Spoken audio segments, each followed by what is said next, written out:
Bueno, pues buenas tardes, bienvenidos de nuevo a esta Diputación Provincial.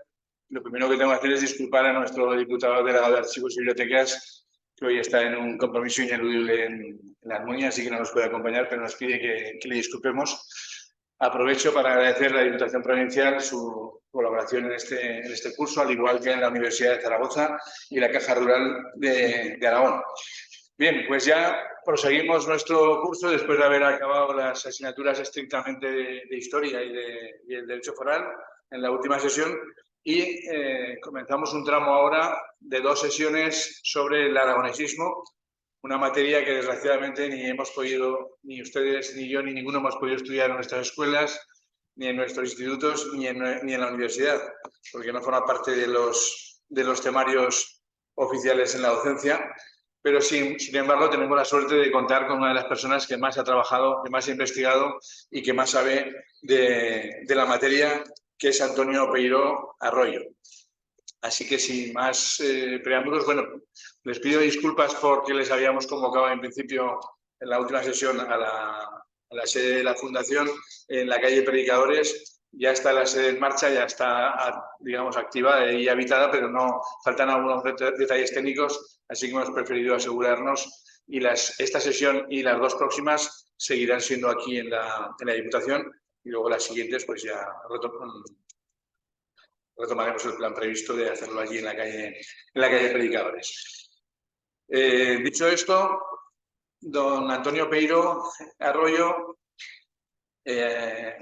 hasta ahora director de Relaciones Institucionales y Comunicación de la Universidad de Zaragoza. Lo digo hasta ahora porque se acaba de jubilar hace unos meses, así que le damos la enhorabuena. Con anterioridad fue adjunto al rector para estudiantes, también en la Universidad de Zaragoza, del año 92 al 2000. Y en el ámbito aragonesista, pues fue uno de los fundadores del Movimiento Nacionalista Aragonés, MNA, primer partido nacionalista aragonés de posguerra. Es miembro del Rol de Estudios Aragoneses desde 1977, de cuya junta directiva forma parte. Es patrono de la Fundación Gaspar Torrente, de la que también fue uno de sus presidentes. Y es director desde el principio de la revista de pensamiento aragonesista El Ebro, de esta fundación, desde su creación en 1999. Como digo, es un gran investigador, un gran estudioso, ha publicado docenas de trabajos sobre distintas materias. Solamente voy a destacarles una docena de libros que ha publicado en relación con el tema que nos ocupa hoy, del aragonesismo. Nacionalismo y regionalismo en Aragón, 1868-1942, con Vicente Pinilla. La defensa de los fueros de Aragón, 1707-1715, publicado por la Justicia de Aragón. Orígenes del nacionalismo aragonés, 1908-1923. Historia del aragonesismo, del que fue coordinador. El aragonesismo, este libro que seguramente algunos conocerán, de la colección de la Biblioteca Aragonesa de Cultura de Ibercaja. Rol de Estudios Aragoneses 1977-2002, coordinador junto a López Usín y Melero. El árbol de Sobrarbe, mitos de origen del Reino de Aragón, publicado por la Delegación del Gobierno de Aragón. Autonomía y República, el Congreso y el Estatuto de Caspe de 1936, publicada por las Cortes de Aragón. Miguel Alcubierre, Testimonio de la Migración y el Exilio, publicado por el REA y la Fundación Bernardo Aladrén. Emigrantes y Política, Aragoneses en Cataluña, 1885-1939, publicado por la Fundación Gaspar Torrente. Y Gaspar Torrente, El nacionalismo aragonés de izquierda, también publicado por la Fundación Gaspar Torrente, que les sonará porque lo acaban de recoger en la entrada. Así que, sin más preámbulos y agradeciéndole su colaboración, aunque como es de casa y es patrono de la Fundación, en este caso estaba obligado a hacerlo, no tenía alternativa. Le damos las gracias a Antonio Peiró y todo tuyo durante aproximadamente 1 hora. Muy bien. Segundo. Bueno,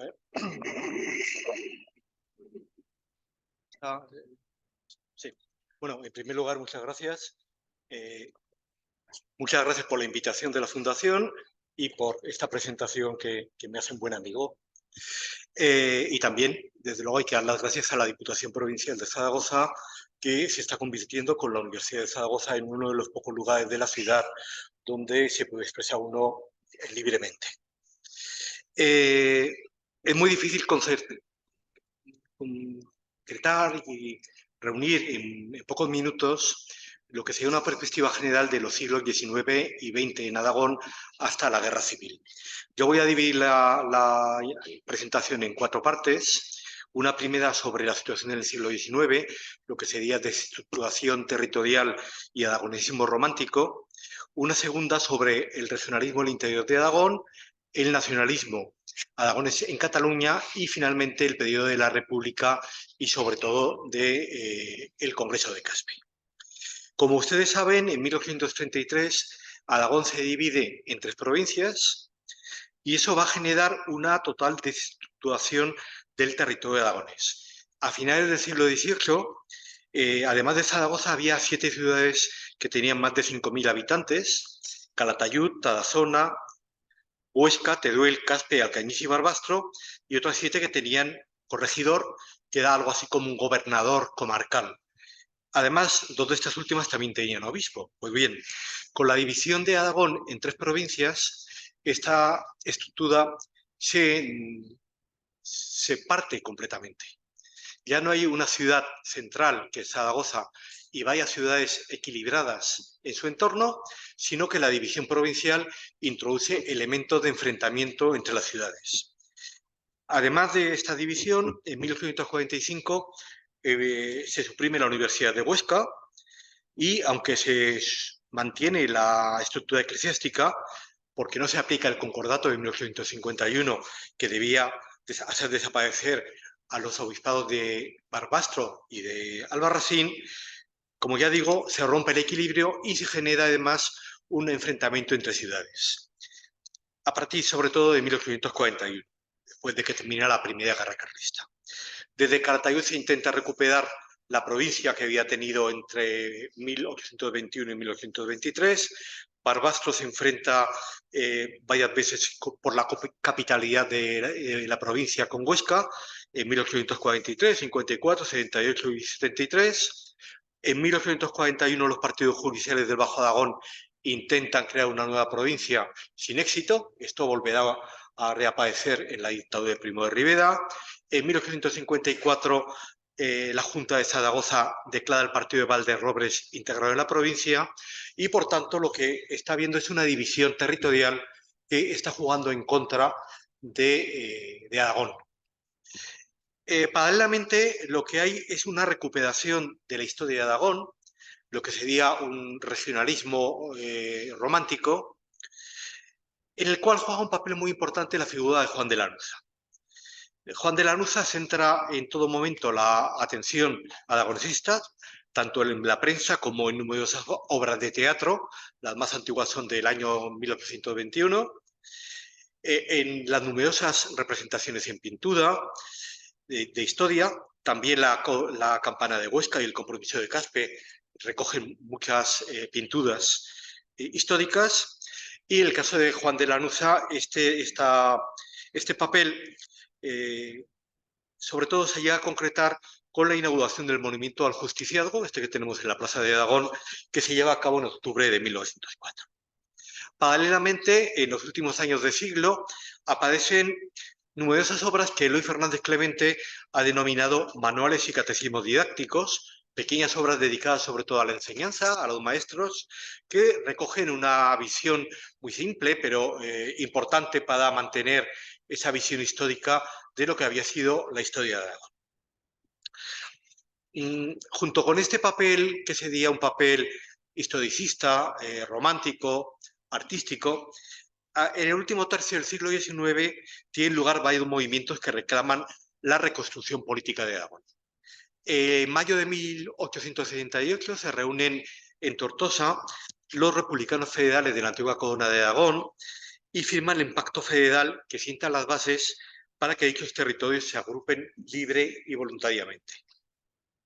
El pacto tiene una clara influencia sobre el pensamiento federalista general y sobre ese modelo se firmará en junio de este año un pacto nacional. Evidentemente, esto no va a ninguna parte y tampoco va a ninguna parte un hecho muy importante que tiene lugar en 1873.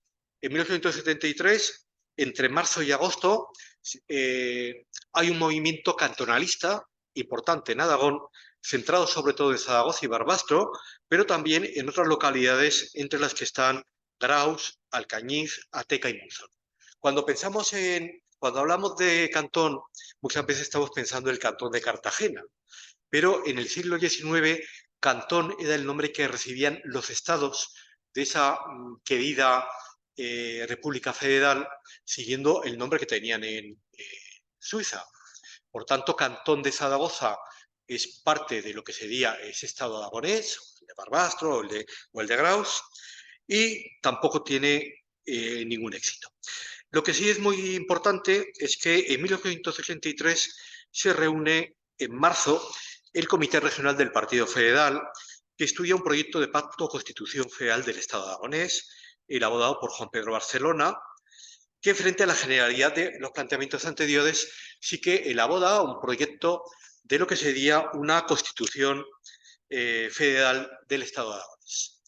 Lo conocemos muy bien, conocemos lo que es el primer borrador, el proceso de debate y la elaboración, y es uno de los proyectos más amplios que ha habido en todo momento. Las competencias del Estado aragonés se dieran a entender en asuntos de diferencias entre municipios, atender servicios regionales y obras públicas que, sin tener el carácter de nacionales, excedían el territorio local, y las competencias federales del Estado español federal quedaban reducidas a la mínima expresión, privándole hasta de las competencias militares, las que establece una fuerza armada propia de carácter permanente para el mantenimiento del orden público y de la seguridad del Estado, que dependería de la Comisión Ejecutiva Permanente. El gobierno de Aragón sería quien tuviera esa competencia sobre esa fuerza militar.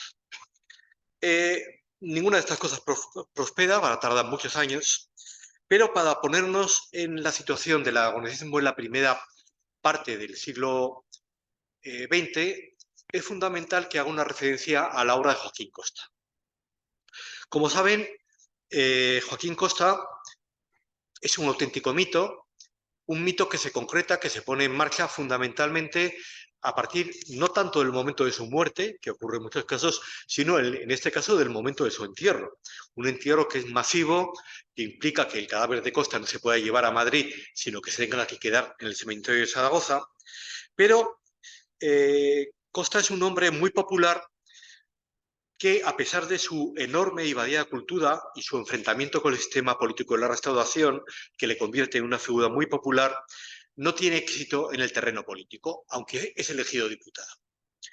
En la obra de Costa, la formulación de Aragón es muy imprecisa y en ella gira fundamentalmente en torno al papel de la tierra, que solo puede ser redimida mediante un proceso de modernización que acabe con la oligarquía y el caciquismo, que es fundamental para el crecimiento económico.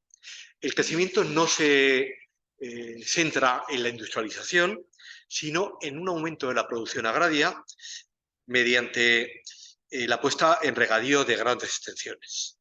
A la vez, Costa reivindica el derecho consuetudinario, las costumbres y las formas colectivas de propiedad y uso de la tierra. El resultado de este planteamiento, pues, es un planteamiento económico que no es nada modernizador. La industria prácticamente no aparece en ninguna parte.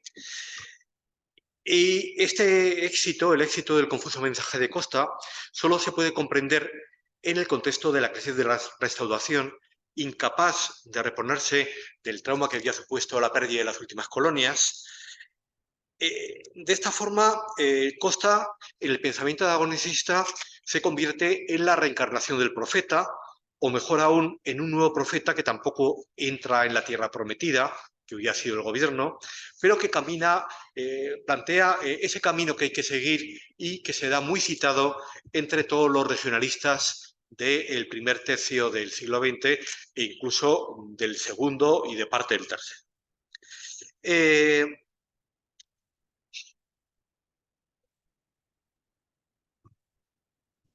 En los últimos años del siglo XIX y los primeros años del siglo XX se produce un importante avance de la industrialización en Aragón, con la aparición de las azucareras. Las primeras que hay en España se establecen en Granada y en Zaragoza, y de las industrias eléctricas. Hay un hecho que es fundamental, y es que en 1908 se celebra en Zaragoza, como saben, la Exposición Hispano-Francesa. La Exposición Hispano-Francesa plantea a la burguesía zaragozana, les plantea algo que no se habían planteado hasta este momento: la capacidad de abrirse al exterior, de comerciar con Francia, fundamentalmente, y de llevar a cabo una política que hasta entonces había estado muy limitada a las localidades aragonesas, pero que en aquel momento les anima a tener una postura mucho más positiva. Esto además se va a incrementar en los años siguientes con la Primera Guerra Mundial, porque como España es un país neutral, va a permitirle comerciar con los países, sobre todo en este caso con Francia, y tener pues una actividad económica muy importante. Pero también es un momento en que se produce una pérdida de la conciencia de la unidad de Aragón, que llega incluso a plantearse si es conveniente que haya una mancomunidad aragonesa o, por el contrario, una mancomunidad de Aragón con La Rioja y Navarra. El regionalismo aragonés empieza a hablarse de él muy pronto, se empieza a hablar a finales de 1896 y al año siguiente se crea una comisión de defensa de los intereses regionales. Y en octubre de 1897 se celebra en Alcañiz una asamblea regionalista del Bajo Aragón que acuerda la creación de un Consejo Regional de Aragón. Es un regionalismo difuso, es un regionalismo que no se sabe muy bien cuál es el ámbito al que se refiere. Se puede referir al Bajo Aragón, a la provincia de Teruel, se puede referir a Aragón, que tiene un interés fundamentalmente en el debate económico, debate sobre ferrocarriles, pantanos, crédito agrícola, y únicamente cabe destacar en estos primeros movimientos que su nacimiento tiene lugar prácticamente cuando está naciendo el regionalismo en Cataluña. La Lliga Regionalista de Cataluña se había fundado 10 años antes, el Partido Nacionalista Vasco 4 años antes, y por tanto estamos en esa época de fundación. A partir de 1910 se van a poner en marcha en Zaragoza fundamentalmente varias experiencias regionalistas que se caracterizan porque son grupos muy pequeños y además grupos que tienen una vida efímera. Solamente duran unos meses. Es una inscripción al regionalismo muy vaga también. Y a lo largo de esos años tenemos un listado de entidades: la Liga Regional Aragonesa, el Seminario de Aragón, los primeros intentos de crear la Mancomunidad Aragonesa, los Amigos de Aragón, la Unión Aragonesa, y también otras organizaciones de ámbito local, en Graus, en Alcampel, en Benavarre, en Teruel, el Bajo Aragón, Montalbán, el Giloca, periódicos, pero todo esto es muy difuso, no tiene una línea política determinada y tampoco tiene una conexión. Va a ser en 1916, en noviembre, cuando se constituye en Zaragoza la Unión Regional Aragonesa y en febrero del año siguiente crea una organización juvenil. Lo que es importante es que esta Unión Regionalista Aragonesa en las siguientes elecciones va a presentar ya un candidato a diputado provincial en marzo de 1917. Es la primera organización que se plantea participar en las elecciones y disponer de una auténtica estructura organizativa. En las elecciones de febrero de 1918, ya son elecciones a diputados en Cortes, se presentan candidatos regionalistas en 7 distritos aragoneses. Hay que tener en cuenta que en aquel momento se elegían candidatos en distritos de tamaño comarcal y el más votado era el que era elegido. Y en aquel momento los distintos candidatos regionalistas vencen en 81 municipios, una cantidad importante, y alcanzan en total 19.000 votos. En esta elección, por el distrito de Zaragoza-Borja, que era el único que elegía más de un diputado, salen elegidos 2 miembros del Partido Republicano Autónomo Aragonés y el tercero había sido el fundador de una de las organizaciones regionalistas. Por tanto, nos encontramos que a esta altura empieza a haber una organización importante regionalista. Fruto de esta actividad es la creación de la Acción Regionalista Aragonesa en septiembre de este mismo año, que anuncia su constitución como agrupación política y que empieza a implantarse en varias comarcas de la provincia de Huesca, de la provincia de Zaragoza, en la ciudad de Zaragoza y el Bajo Aragón. En noviembre de 1919, la Juventud Regionalista Aragonesa celebra una semana regionalista que elabora un programa de acción aragonesa y unos estatutos y unas bases de gobierno de Aragón. En 1919 se elige el primer diputado regionalista aragonés, Francisco Bastos Ansar, que es elegido por el distrito de Voltaña en 1919 y que repite en 1920 y 1923. Pero el problema que se encuentra en todas estas organizaciones es, por una parte, la dispersión, la falta de militancia, la convivencia dentro de ellas, porque realmente no son partidos políticos como podemos ver en la actualidad, son lo que serían lobbies. Son grupos de presión en las que conviven gentes de ideologías bastante distintas. Hay pues desde gente de carlistas hasta republicanos que están en contra del sistema político. Hay gente que no está totalmente en contra, pero que lo que quiere es cambiarlo, porque son miembros de partidos turnantes, son la gente del Partido Maoísta o los reformistas. Y bueno, pues esto lo que genera es una política que está fundamentalmente centrada también en aspectos económicos. Una propuesta más concreta hubiera generado posiblemente una ruptura porque ya digo que la coherencia interna era muy pequeña. Las propuestas económicas más consistentes son las destinadas a la protección de la industria, al comercio y al transporte, la disminución de los aranceles, la desgravación a la industria, la necesidad de no exportar electricidad, la oposición a la zona neutra de Barcelona. La zona neutra de Barcelona era una zona que permitía realizar ahí la transformación industrial sin pagar impuestos. La construcción del pantano de Reynosa y el canal de las Bardenas, la navegación del Ebro, la construcción del puerto de los Alfaques, que debía ser aragonés, etc. En esta política económica se encuadran varias medidas relacionadas con los ferrocarriles. La nacionalización de los ferrocarriles, la oposición al aumento de las tarifas, la apertura de la línea de Canfrán y la construcción de un tercer raíl que permitiera enlazar con las líneas europeas, los proyectos de Camín Real, Alcañiz, San Carlos de la Rápita, Jaca Los Alfaques y Río de la Caspe.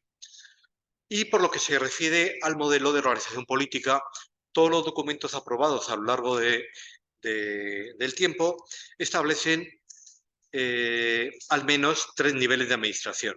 Estado español, administración aragonesa, con distintos nombres, y ayuntamientos. Para el gobierno de Aragón establecen un órgano de denominación variable, organismo director, Cortes aragonesas, elegidas por sufragio universal, que eligen un consejo de Cortes, un presidente elegido por sufragio directo o una asamblea regional. Bueno, aparece todo lo que sería una estructura de gobierno de Aragón.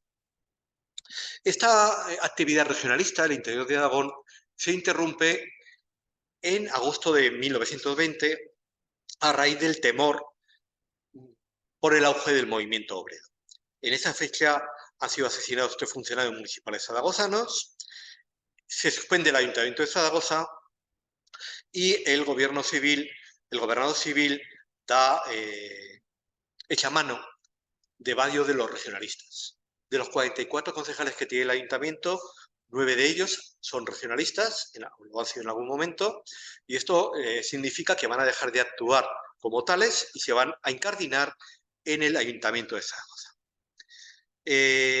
La Unión Regionalista Aragonesa solamente se reactiva muy brevemente tras el golpe de Estado de Primo de Rivera, en septiembre de 1923, aprueba un documento de adhesión que apoya la autonomía y en diciembre de ese año hace público un proyecto de bases para un estatuto de la región aragonesa, tras lo cual desaparece completamente y desaparece porque lo que hace la dictadura de Primo de Rivera fundamentalmente es llevar a cabo algunos de los proyectos que los regionalistas estaban planteando. Por una parte, el directorio militar suprime las instituciones catalanas, la mancomunidad, es decir, iguala el funcionamiento de Aragón al de Cataluña a la baja y lleva a cabo una serie de aspectos económicos como en la mancomunidad del Ebro, ahora bautizada como Confederación Sindical Hidrográfica del Ebro, cuyo primer delegado regio y director técnico son dos regionalistas, precisamente Antonio Regodio Rocasolano y Manuel Lorenzo Pardo. Hace obras tan importantes como la inauguración del Canfrán, que era también una de las reivindicaciones más fuertes, y esto genera que en Aragón los partidos liberales y conservadores desaparecen completamente y los regionalistas dejan de actuar en política. Junto a este movimiento regionalista, en el interior de Aragón, en esta época hay otros dos movimientos a los que me voy a referir brevemente.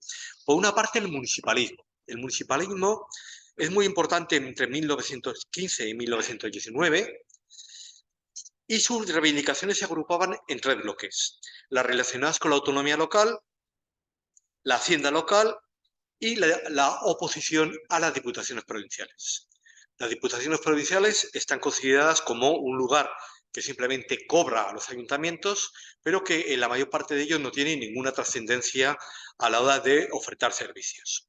Por eso se plantea esa desaparición y como gobernar el Estado con los órganos centrales y los ayuntamientos es imposible, se plantea la creación en 1918 de una diputación o consejo regional que tendría las competencias de las diputaciones provinciales, la instrucción pública en todos los grados, las obras públicas que no fueran de carácter nacional y la beneficencia. Se compondría de un presidente de elección directa y de miembros que elegirían los ayuntamientos. También este movimiento desaparece por completo en 1919 y el tercer movimiento es el republicanismo federal, que juega un papel muy secundario.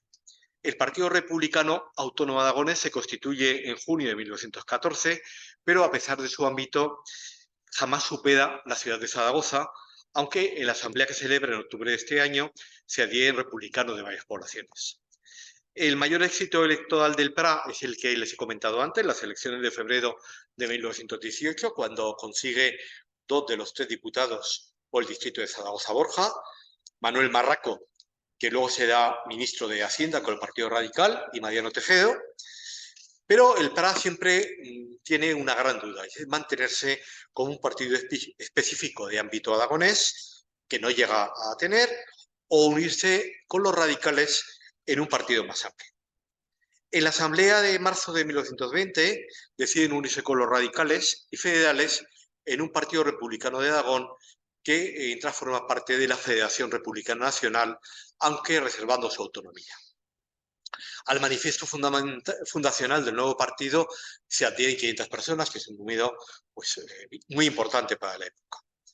En 1929 este PRA, Partido Republicano Aragonés, se divide otra vez. Una parte se van con los radicales socialistas, otros recrean el Partido Republicano Autónomo Aragonés, pero la falta de un espacio político propio le lleva en 1932 a unificarse con el Partido Radical. Por tanto, nos encontramos con una organización que es aragonesa por definición, pero que no tiene tampoco una política como tal que lleve a la autonomía o a un funcionamiento pues, que vaya más allá de la ciudad de Zaragoza.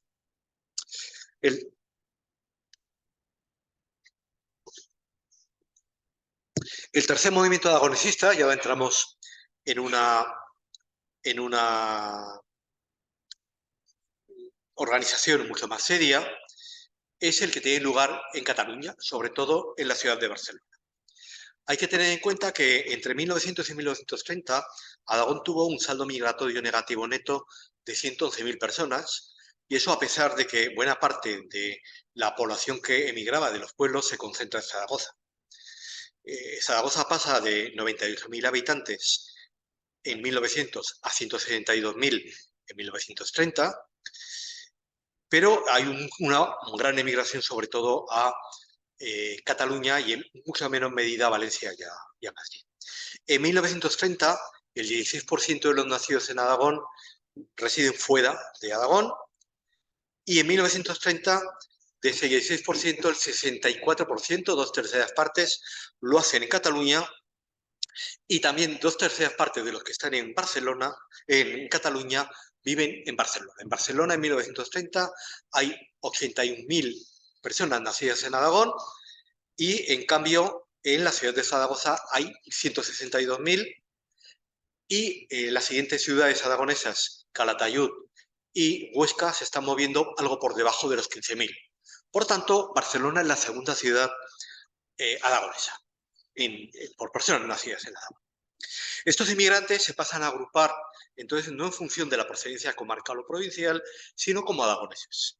Con miles de aragoneses organizados y con un ambiente político muy diferente al existente dentro de Aragón y mucho más radicalizado hacia el nacionalismo, no puede sorprender que se produjera una toma de conciencia mucho más nítida, mucho más fuerte que la que había dentro de Aragón. Hay tres tipos de organizaciones aragonesas en Barcelona. Lo que son centros aragoneses, una organización política y un partido político. Las primeras organizaciones son los centros aragoneses. El más antiguo es el Círculo Aragonés, que se forma en 1885, pero los más importantes, hay otros más luego, los más importantes van a ser el Centro Aragonés de Barcelona, creado en 1909, y el Centro Obrero Aragonés, también de Barcelona, creado en 1914. Hay otros centros aragoneses muy importantes en Sabadell, en Terrassa, en Tarragona, en Lleida, y también hay un número inmenso de pequeñas organizaciones de todo tipo. Asociaciones deportivas, club de fútbol, asociaciones excursionistas, hay una peña taurina, hay muchas organizaciones de este tipo. Los centros aragoneses le permitieron una cosa muy importante a los inmigrantes. En primer lugar, eran un punto de referencia, un lugar de encuentro, donde podían compartir experiencias con quienes habían hecho lo mismo que ellos. Habían viajado normalmente de poblaciones muy pequeñas y se encontraban en una ciudad que en 1920 tenía 700.000 habitantes y en 1930 superaba el millón.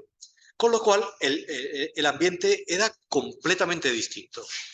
Pero ellos podían encontrarte con familiares, con gente de su pueblo, con gente conocida, que además organizaban servicios muy útiles. Por ejemplo, una cooperativa, la posibilidad de recurrir al centro cuando tenían necesidades acuciantes, acceder a socorros mutuos, a mutuas médicas cuando no había seguridad social, acudir a clases de diversas enseñanzas. Pues, por ejemplo, había mucha enseñanza para adultos, algunos para leer y escribir, pero otros para aprender francés o aprender taquigrafía, que les permitía, pues, conseguir una buena posición. También se podían beneficiar del trato con gente que estaba, pues, metida en política o en economía, en el Ayuntamiento de Barcelona, o que tenían empresas, encontrar mejor trabajo y hacer actividades que nunca habían podido imaginarse en el lugar de origen. Pero estos centros no tenían ninguna actividad política, estaba prohibida en ellos. Había un vago amor a la tierra, una reivindicación de la Jota y de la Virgen del Pilar, luego se añadiría Costa como lugar común, aunque el Centro Obrero Aragonés de Barcelona tuvo siempre una mayor preocupación social. Había otros dos tipos de organización, lo que serían las organizaciones políticas, entendiendo por tales las que, sin ser un partido, perseguían objetivos políticos. Y ahí está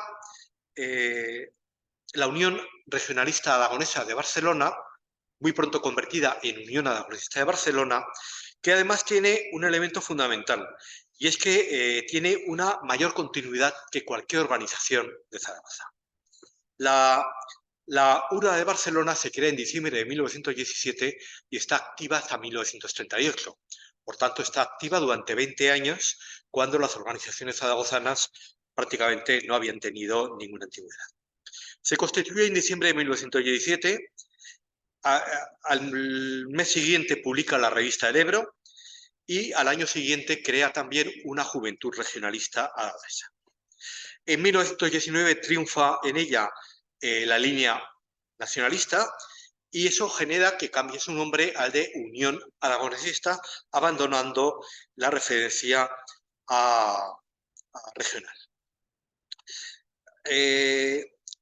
Hay un asalto a la Junta Directiva a partir de enero de 1920 y a la dirección del Ebro, Y es muy importante que en 1921 celebra en Barcelona, en octubre de ese año, el segundo Congreso de Juventudes Aragonesistas, que intentan una profundización ideológica y aprueban unas bases de gobierno de Aragón. Desde entonces, el protagonismo pasa a las organizaciones de Barcelona, de las que van a formar parte pues, gente importante, muy importante en el aragonesismo, como Gaspar Torrente, Julio Calvo Alfado, Felipe Alaiz, Ángel San Blancat, Joaquín Maudín, José Camón Aznar, Manuel Sánchez Sarto, Mariano García Villas, etcétera, etcétera. Las primeras propuestas son muy moderadas. En abril de 1922 se propone la creación de una mancomunidad aragonesa constituida a partir de las provincias, que seguía el modelo de la mancomunidad catalana, y la única nueva competencia que tendría sería la de las carreteras provinciales y caminos vecinales. Con la dictadura de Primo de Rivera también decae la actividad, se sigue manteniendo el terreno cultural y no se toma la actividad política, no se retoma hasta mediados de 1929. Dentro de ellas, dentro de la debilidad teórica del nacionalismo aragonés en estos años, Gaspar Torrente es prácticamente la única personalidad que mantuvo una actividad constante de casi 2 décadas. Otras personas, como Julio Calvo Alfado, también realizaron reflexiones interesantes, muchos artículos, y publican un par de folletos, Doctrina Regionalista de Aragón y Aragón Estado, que representan pues, dos modelos distintos dentro de ese nacionalismo aragonés.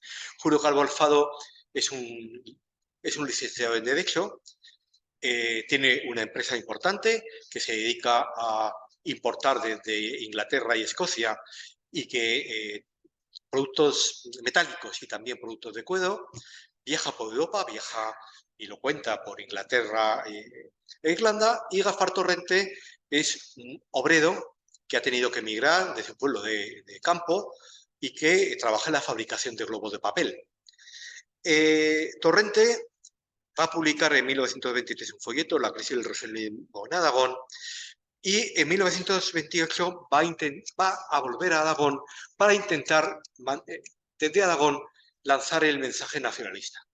No tiene éxito, aunque publica un periódico en Graus, El Ideal de Aragón, y crea la Unión Regionalista de Graus, que luego se convierte en Agrupación Republicana Federal, pues no tiene ningún éxito y se vuelve a Barcelona, donde sigue trabajando en la misma actividad que antes y donde unos años más tarde va a crear el primer partido nacionalista aragonés, Estado Aragonés, que va a presidir. Estado Aragonés se declara republicano de izquierda y antifascista, y desde el primer número, Renacimiento Aragonés, su periódico, Renacimiento Aragonés, que se publica en octubre de 1935, recoge la necesidad de un frente popular antifascista y se declara federalista, aceptando la autonomía como forma de transición hacia el federalismo. Incluye llamamientos dirigidos a los obreros y a los agricultores, pero sobre todo a los pequeños comerciantes e industriales. El número de sus miembros no debió superar unas docenas, entre los cuales había un fuerte componente de jóvenes,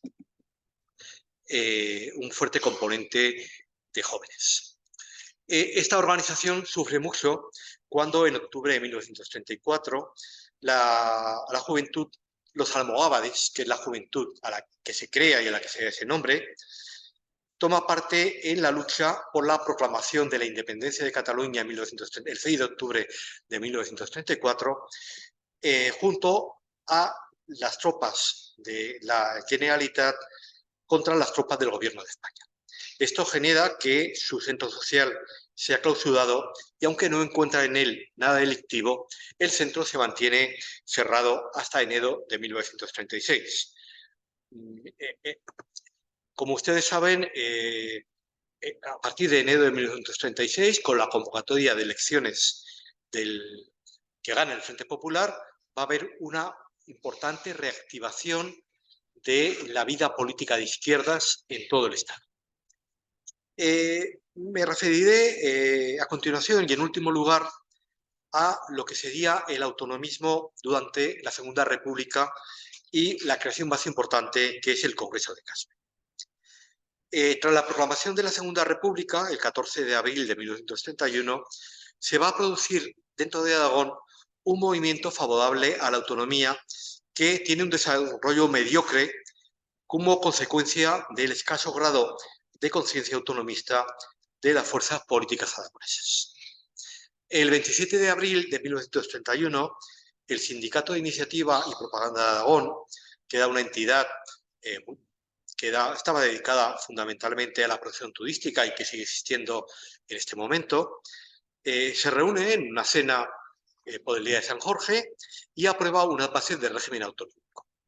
En mayo y junio, la cuestión de la autonomía se debate en la Comisión Gestora de la Diputación Provincial de Zaragoza. La Comisión Gestora es porque sus miembros habían sido nombrados directamente por el Gobierno porque no había habido elecciones a la Diputación.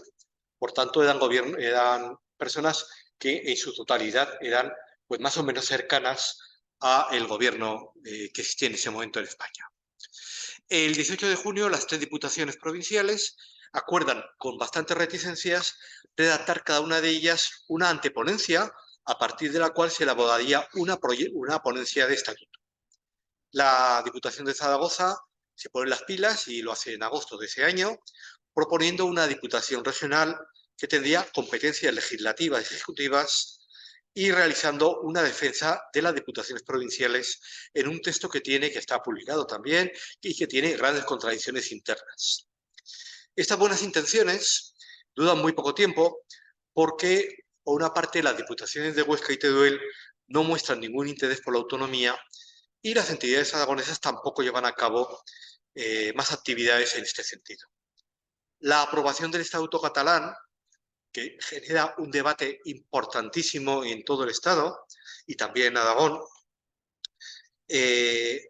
llega al punto de que uno de los diputados del Partido Socialista, que apoya el Partido Socialista en la autonomía catalana, el médico José Algoda, vota en contra y es expulsado del partido. Esto, muestra el grado de división y de enfrentamiento que existía en aquel momento dentro de Aragón. Por otra parte, esta aprobación del Estatuto catalán genera una amplia oposición de muchos sectores que antes eran regionalistas tibios en el interior de Aragón, y por otra parte la aprobación de la Constitución de la República el 9 de diciembre produce también un efecto muy negativo en las aspiraciones de los regionalistas aragoneses y de los nacionalistas, porque proclama un Estado unitario, aunque admite la existencia de regiones autónomas de su seno. Por tanto, la cuestión del Estatuto aragonés pasa a segundo plano, mientras que ya existe un auge generalizado del anticatalanismo y, por extensión, del antiestatutismo.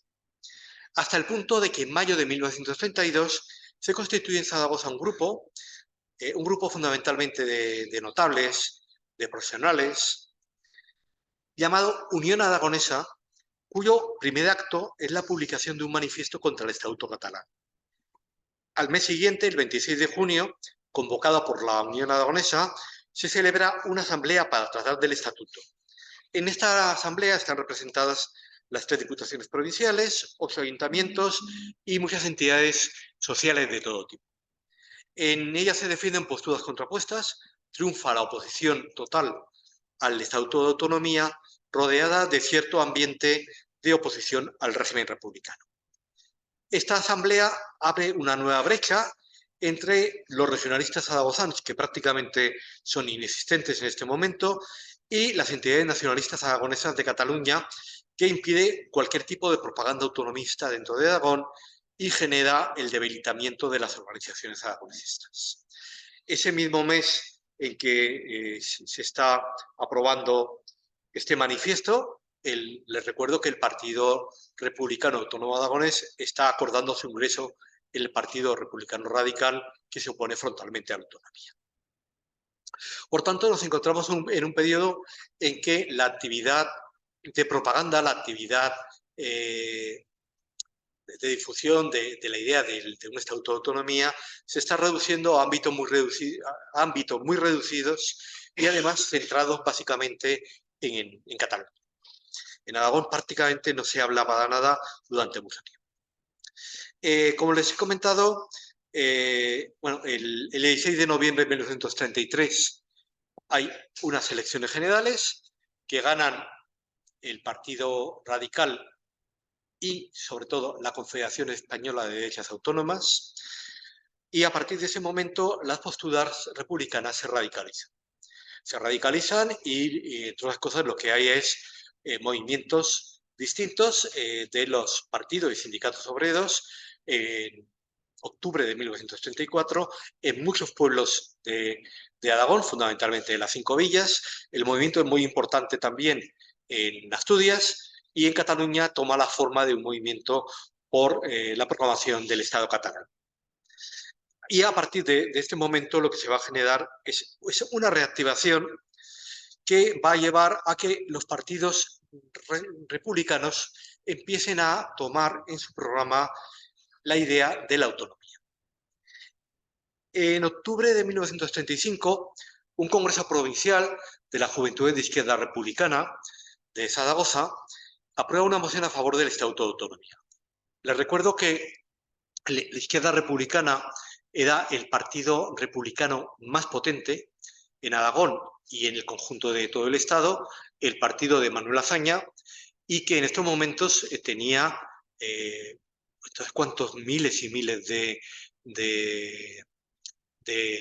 afiliados en Aragón.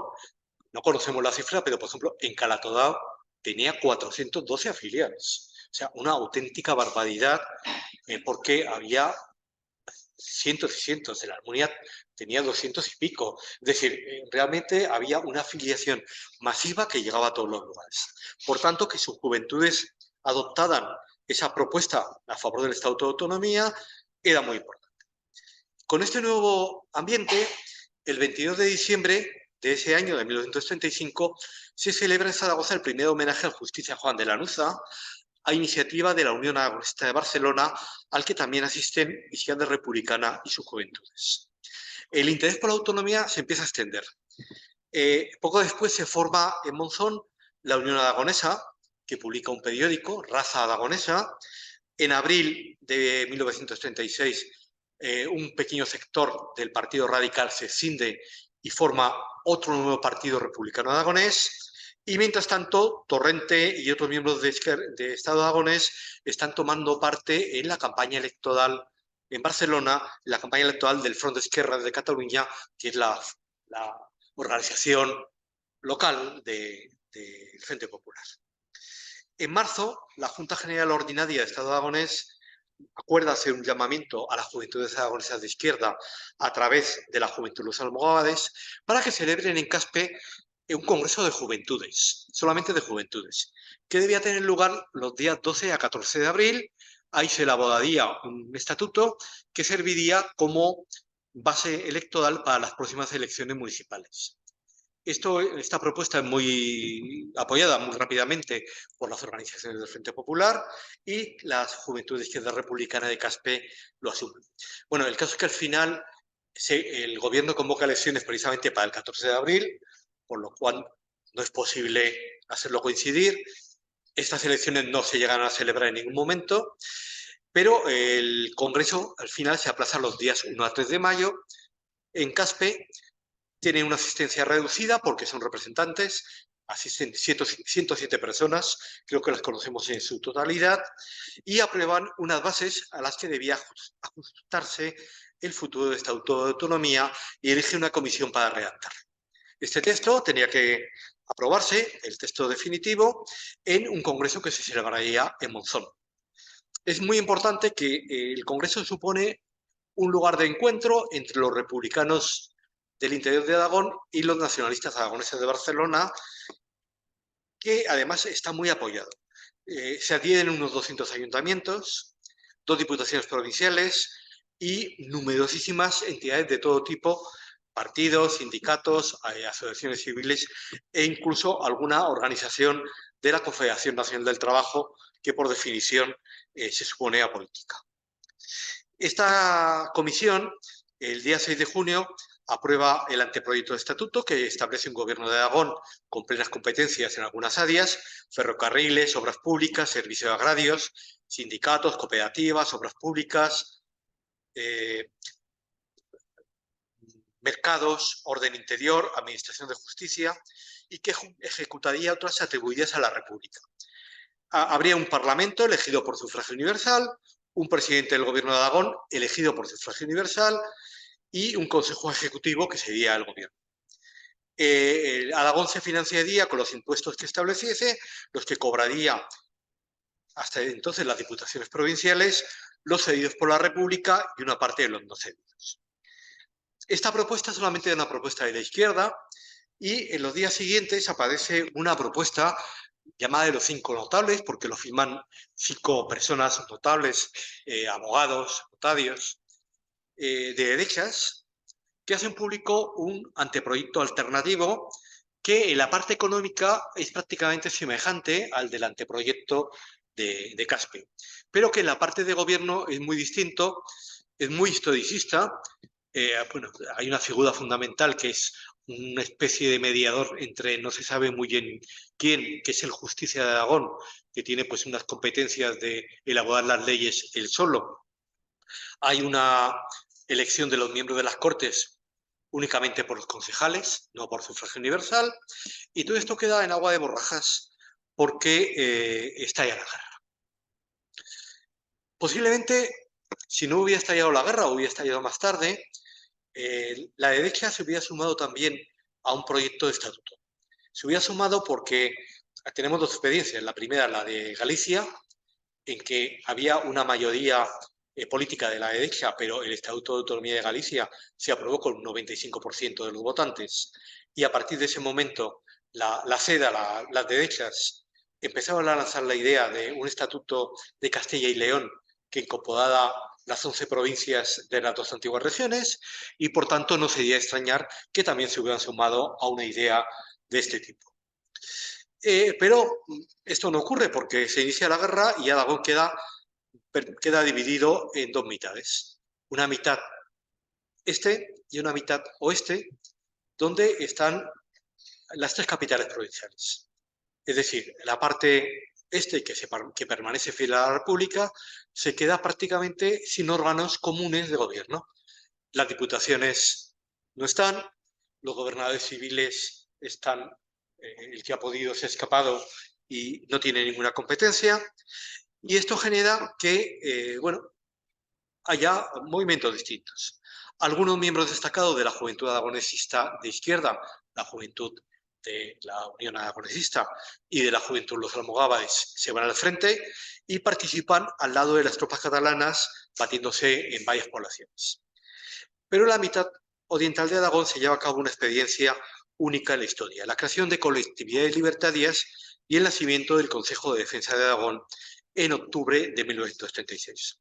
Al principio, este consejo está formado únicamente por miembros de la CNT, lo que le atrae una oposición de todas las fuerzas políticas, especialmente del Partido Comunista y de la Generalitat, que ve mermado su control sobre la parte oriental de Aragón, pero en diciembre de este año, con una maniobra muy complicada gestionada por su presidente, Joaquín Ascaso, consiguen incorporar al Consejo de Aragón a las fuerzas del Frente Popular, con lo cual el gobierno central reconoce su existencia y nombra a su presidente, el propio Ascaso, gobernador general de Aragón. Al principio, los nacionalistas aragoneses de Barcelona ven en el Consejo una posibilidad de gobierno propio para Aragón. Torrente lo saluda como el primer gobierno independiente de Aragón, en un artículo que publica en catalán. Dice que su labor debe ser la continuación del Congreso de Caspe e incluso el Consejo de Aragón en un momento determinado se va a ver al presidente de la República y le entrega, al parecer, el texto del anteproyecto de Consejo de Caspe. Creo al menos, que no el definitivo, sino el que sale de la República. Y ahí se queda todo. No hay ninguna actividad en las Cortes republicanas pues para aprobarlo y el Consejo sigue su vida hasta que la situación con los aragonesistas de Barcelona va empeorando. Va empeorando pues a veces con detalles puntuales, pues el cambio de la bandera y del escudo de Aragón, que para los aragonesistas de Barcelona tiene son elementos simbólicos fundamentales, pues con la inacción del Consejo con respecto a la autonomía y en junio de 1937 estamos hablando de unos 6 meses después de ese primer gobierno independiente de Aragón, la situación llega a un extremo en que Torrente declara que el Consejo nació muerto, falto de convicción y espíritu aragonesista, y le acusa de haber impuesto su tiranía y pide al gobierno de la República que nombre un delegado en Aragón. Esto no es una... Torrente es el primero que lo pide por escrito, pero esta propuesta la van a formular también los partidos del Frente Popular los días siguientes, y finalmente el 11 de agosto el gobierno publica un decreto de disolución nombrando a José Ignacio Mantecón gobernador general de Aragón. Por tanto, ahí se acaba la posibilidad de autonomía durante la guerra y empieza, cuando termina la guerra, lo que sería la represión del movimiento aragonesista, la represión de las personas que habían formado parte, muchos de los cuales van a permanecer en sus pueblos y son depurados o tienen que huir. Algunos huyen a Cataluña, muchos de ellos tienen que huir luego a Francia, algunos terminan en México, con lo cual el movimiento se desinfla completamente. En septiembre de 1934, Torrente había ingresado como funcionario interino de la Generalitat, en cuya sede estuvo encerrado durante la sublevación del 6 de octubre, y cuando los franquistas llegan a Barcelona, es encarcelado en 2 ocasiones, primero por 7 meses y luego por 1 año, y en un momento determinado es liberado y se le ofrece regresar en la Diputación Provincial de Barcelona, que había sido la sucesora también de la Generalitat, recupera las competencias. Torrente se niega a ello porque eso le supone tener que jugar la ley de principios fundamentales del movimiento, y sigue haciendo su actividad de toda la vida, que fabrica globos, hasta que muere en Barcelona en 1970. Y esto es un poco a grandes rasgos, porque no he podido profundizar más en este tiempo lo que venía a contarles. Así que muchas gracias por escucharme, gracias por asistir y a su disposición.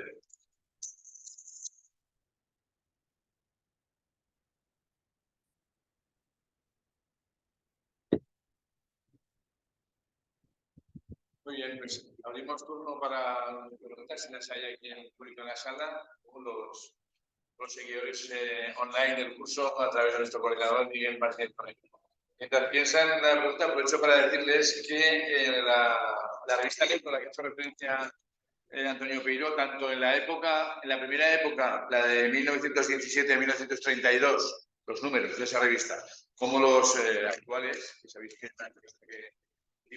que publica anualmente la Fundación, están disponibles en la página web de la Fundación. Pueden ver cualquiera que tenga interés allí. Y vamos a ver si tenemos preguntas ya.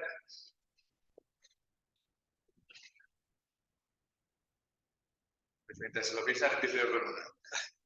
Hacía referencia, Antonio, al Estatuto de Caspe, un Estatuto de Caspe del que, por cierto, se perdió casi prácticamente la memoria durante la guerra civil, durante la dictadura que siguió a la guerra civil, y que fue gracias lo recordaba él en un artículo, gracias a Eloy Fernández Clemente en los primeros años al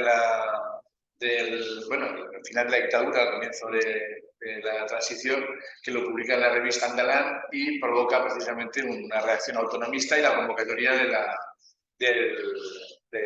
la concentración o el primer encuentro autonomista de Caspe en 1976.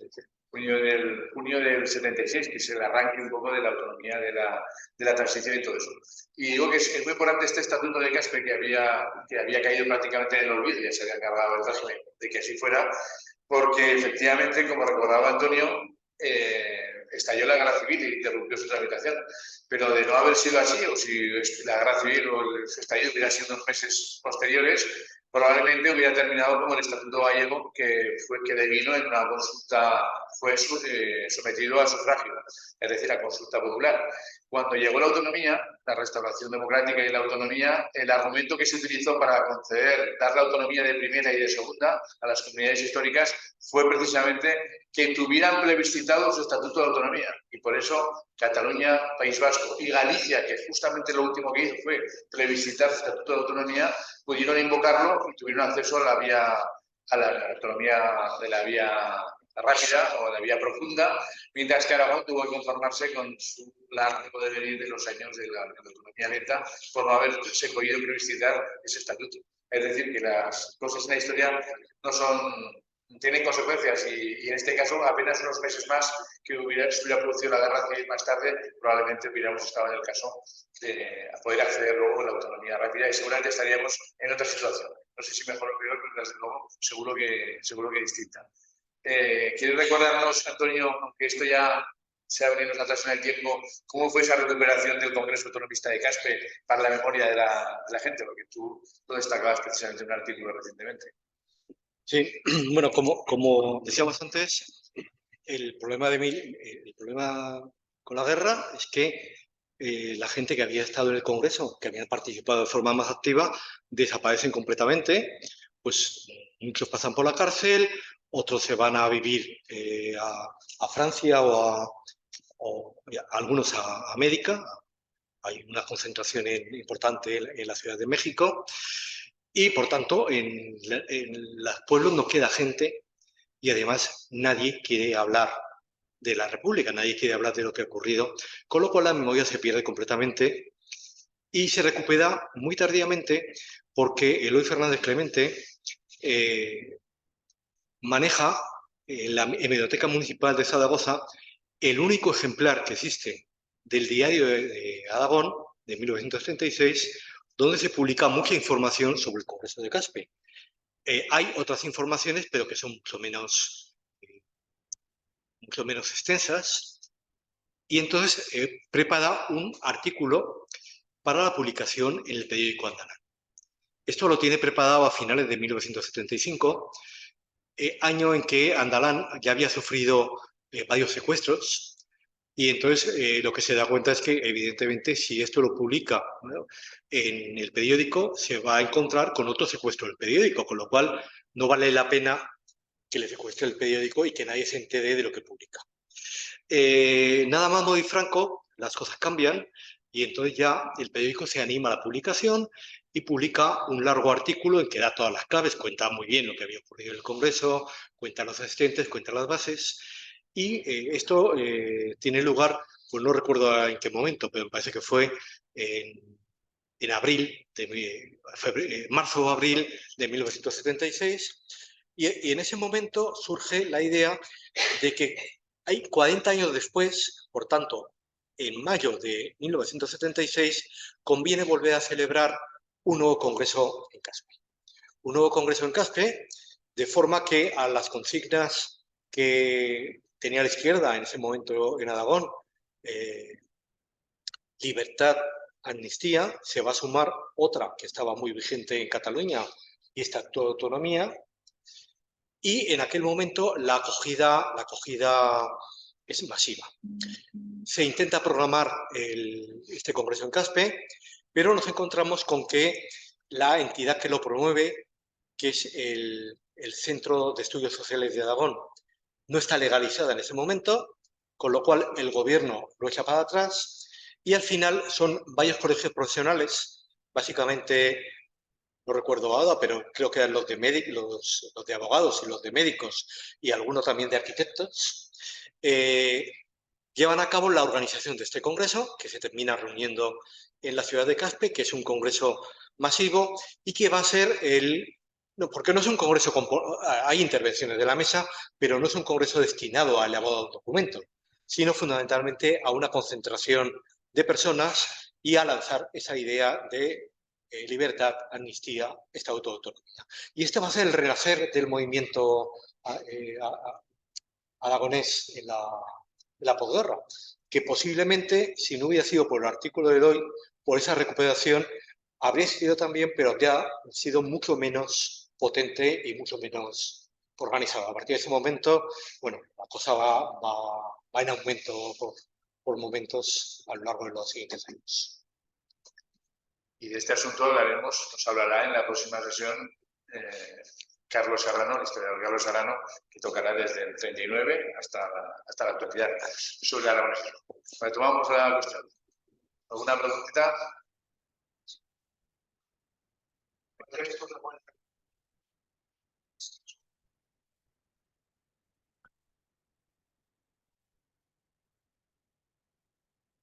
Bueno, haciendo una frase famosa, aunque no sea el lugar, aquella de he venido a hablar de mi libro, el 23 presento aquí mismo, el día 23, una biografía escaso. Pero, pero a ver, la relación personal fue prácticamente nula. Solamente se vio en una ocasión. Ascaso en sus memorias cuenta que Torrente lo había ido a ver o había ido a hablar con él y Ascaso interpretó que venía a pedirle algún cargo, lo cual no cuadra muy bien con un poco la actitud que tiene Torrente a lo largo de la guerra. Y ahí se acaba la relación personal. La relación política sí que fue mucho más intensa, porque hay que tener en cuenta que el Consejo de Aragón organiza varios actos en Barcelona. Organiza varios actos, sobre todo establece una delegación en el Centro Obrero Aragonés de Barcelona, que era un centro que estaba...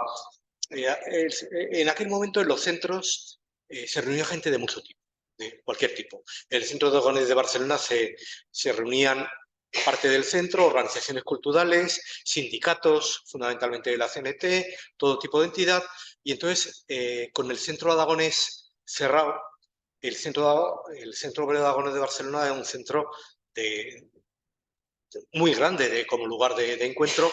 Antes de la guerra tenía 3.500 afiliados y entonces, bueno, eh, el Consejo de Aragón decide establecer ahí una sede que sirva como intermediaria con lo que hay.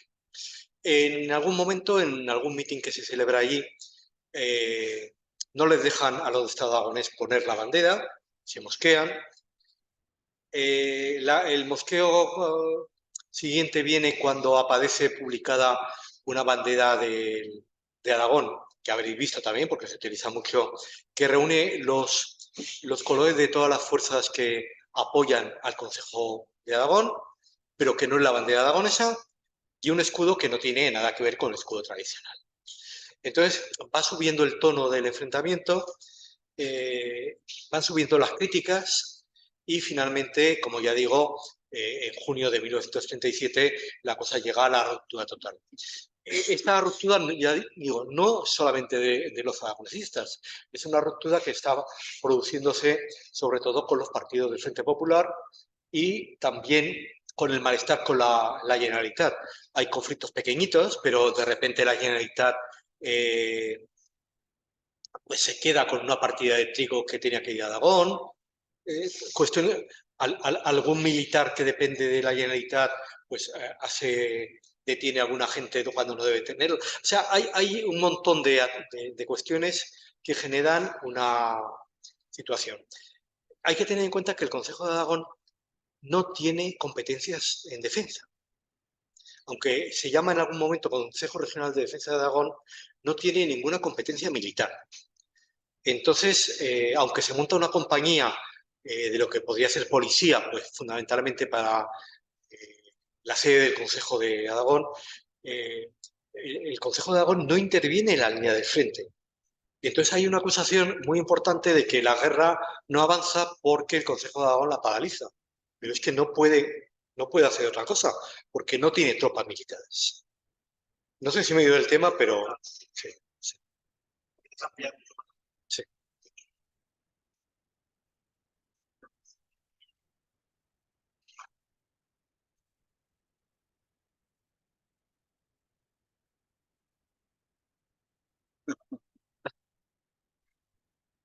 Pues es difícil lo del pequeño resumen. Sí, Procurar no ser- el vídeo, como todos, poco a poco lo estamos subiendo a YouTube y se puede ver entera las sesiones. Y si te hacemos resumir ahora para una hora de charlas, pues puede ir. No sé si tenemos preguntas, Miguel, de nuestros seguidores online.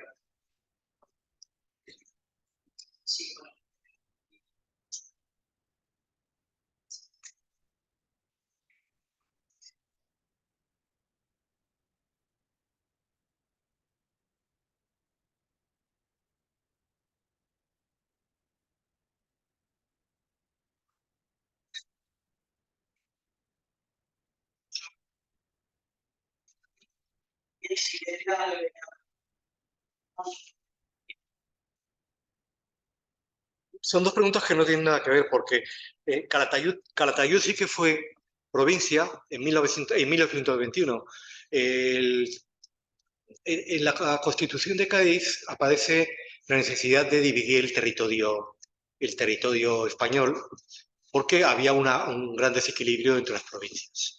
En la antigua Corona de Aragón eran provincias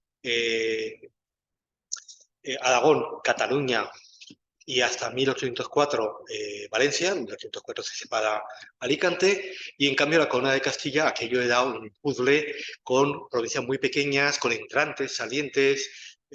Entonces, en la Constitución de Cádiz se decide dividir el territorio y se sigue un modelo francés de división provincial, prácticamente todas con el mismo tamaño, se procura que tengan la misma población, y en Aragón hay 4 provincias. Huesca,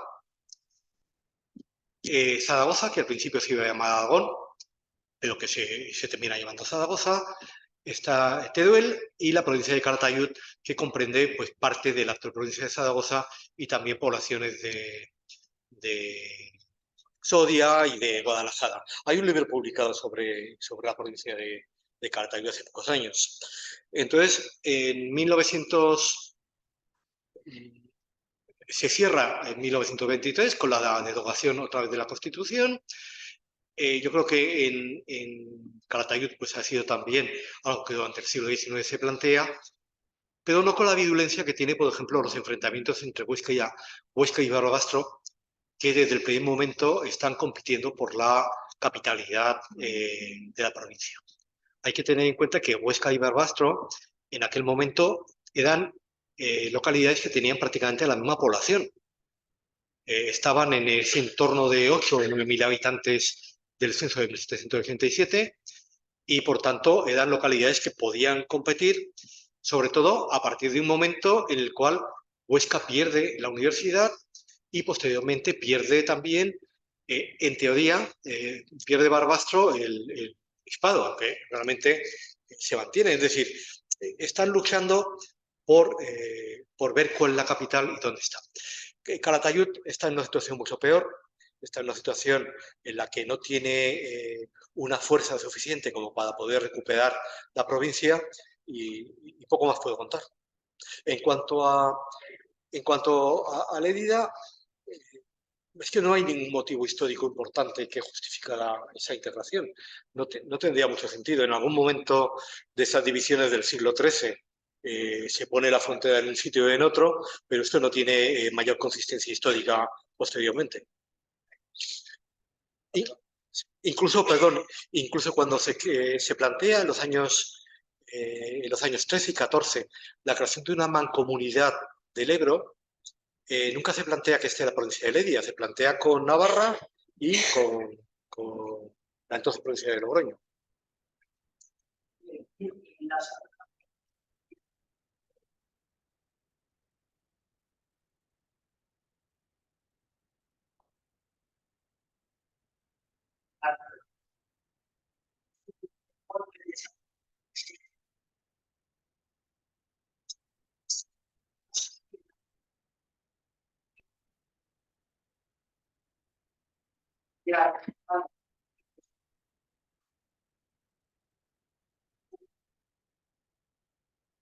Esta es de las peores preguntas porque es, ¿qué hubiera pasado si no hubiera pasado lo que pasó?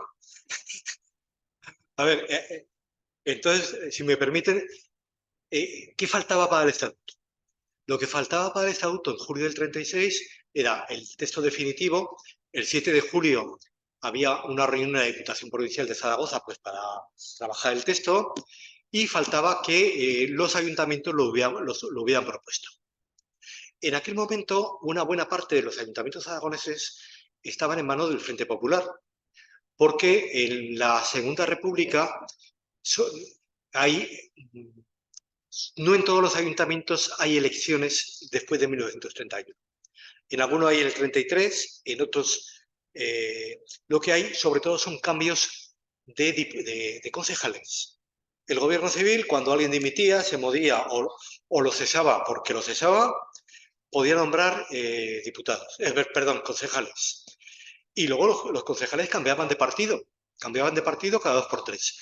Por ejemplo, el último el último alcalde republicano de Zaragoza, Federico Martínez Andrés, cuando el 18 de julio es alcalde por Izquierda Republicana. Pero en 1931 había sido elegido concejal por Derecha Liberal Republicana. ¿Qué ocurre? Derecha Liberal Republicana se fracciona, la gente va de partido en partido, y entonces de muchos de los concejales que había, no en Zaragoza, que conocemos mejor, pero en muchos pueblos simplemente no sabemos de qué partido era. Ni siquiera sabemos todos los concejales, porque el cambio era continuo. Bueno, a lo que iba. Primero se necesitaba que los ayuntamientos hubieran propuesto el estatuto. Si no se hubieran renovado, si no hubiera habido esas elecciones sindicales que se aplazaron, es casi seguro que habría habido una propuesta, pero si hubiera habido elecciones municipales y no hubiera apoyado, las derechas no hubieran apoyado el estatuto, casi con seguridad no se hubiera podido presentar. Esa es la primera. Si se hubiera podido presentar, luego en las Cortes no había problema ninguno y seguramente se aprobaría rápidamente en una sesión o en dos. Esa es la primera cuestión. Por tanto, la segunda cuestión es si no hubiera habido 18 de julio. Bueno, pues si no hubiera habido 18 de julio, esta es más difícil de contestar. Porque también podía haber habido 18 de julio y la guerra podía haber ido en una línea distinta. Hay que tener en cuenta que en Zaragoza el delegado de la quinta división, entonces no se llamaban regiones militares, sino división, que es el general Cabanellas. El general Cabanellas era un hombre muy apreciado por los republicanos, tenía muy buenas relaciones y además era masón. Entonces, todo el mundo, nadie pensaba que el general Cabanellas se iba a tomar parte con los rebeldes. Todo el mundo pensaba que si hubiera cualquier medida, estaría con los republicanos, que es lo que él era hasta ese momento. Si el general Cabanellas no se hubiera sublevado, posiblemente la situación de la guerra hubiera sido muy distinta. Hubiera sido muy distinta porque Zaragoza, o sea, la quinta división, habría estado en manos de los republicanos y eso significaba tener en sus manos las tres capitales provinciales, ciudades como Jaca y Calatayud, y algo muy importante, tener en manos de los republicanos la vía de comunicación entre Barcelona y Madrid. Si la vía de comunicación entre Barcelona y Madrid hubiera existido, nos encontraríamos con que posiblemente las tropas que salieron de Barcelona para, en teoría, conquistar Zaragoza, pero que luego se quedaron a unos cuantos kilómetros, no se habrían parado ahí, se habrían parado mucho más lejos.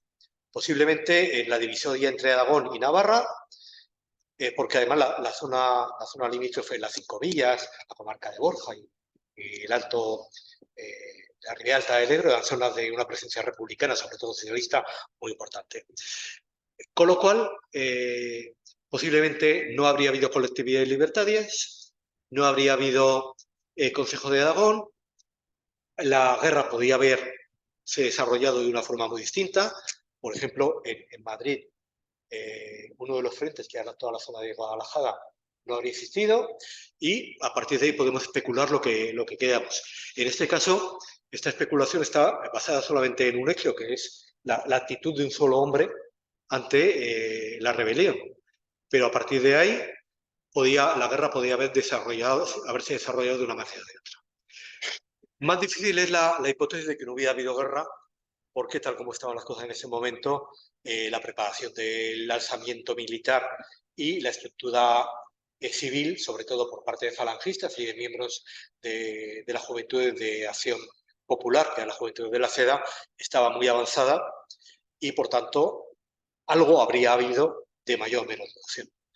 No sé si contesto muy bien, pero es que irme más allá de ese verano del 36 es entrar en mucha hipótesis. Muy bien, pues si no tenemos ninguna pregunta más, solo me queda agradecerles muy especialmente a Antonio la charla, la conferencia, a ustedes por supuesto su atención y convocarles convocarles el próximo viernes a la misma hora con el historiador e investigador Carlos Serrano, que hoy también nos ha acompañado aquí, y veremos la segunda parte del aragonesismo desde el 39 hasta el momento presente.